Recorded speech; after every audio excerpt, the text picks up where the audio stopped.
اور ہم نے قوم عاد کی طرف ان کے بھائی ہود کو بھیجا۔ انہوں نے کہا، اے میری قوم، اللہ ہی کی عبادت کرو، اس کے سوا تمہارا کوئی معبود نہیں۔ تم شرک کر کے اللہ پر محض بہتان باندھتے ہو۔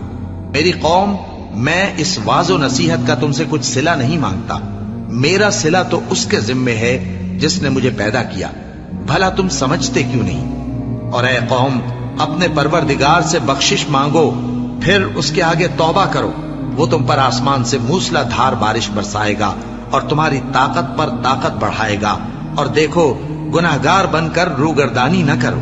وہ بولے، ہود، تم ہمارے پاس کوئی دلیل ظاہر نہیں لائے، اور ہم صرف تمہارے کہنے سے نہ اپنے معبودوں کو چھوڑنے والے ہیں اور نہ تم پر ایمان لانے والے ہیں۔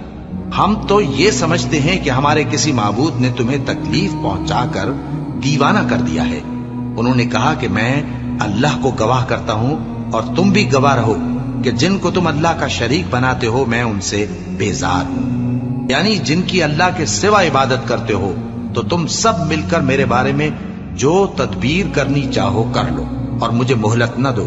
میں اللہ پر، جو میرا اور تمہارا سب کا پروردگار ہے، بھروسہ رکھتا ہوں۔ زمین پر جو چلنے پھرنے والا ہے وہ اللہ کے قبضہ قدرت میں ہے، بے شک میرا پروردگار سیدھے رستے پر ہے۔ اب اگر تم روگردانی کرو گے تو جو پیغام میرے ذریعے تمہاری طرف بھیجا گیا ہے وہ میں نے تمہیں پہنچا دیا ہے، اور میرا پروردگار تمہاری جگہ اور لوگوں کو لا بسائے گا، اور تم اللہ کا کچھ بھی نہیں بگاڑ سکو گے۔ میرا پروردگار تو ہر چیز پر نگہبان ہے۔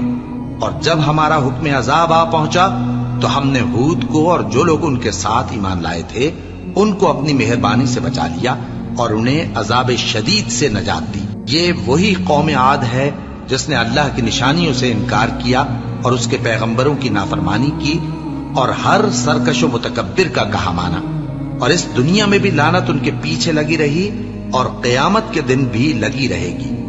دیکھو، قوم عاد نے اپنے پروردگار سے کفر کیا، اور سن رکھو، قوم عاد پر پھٹکار ہے جو ہود کی قوم تھی۔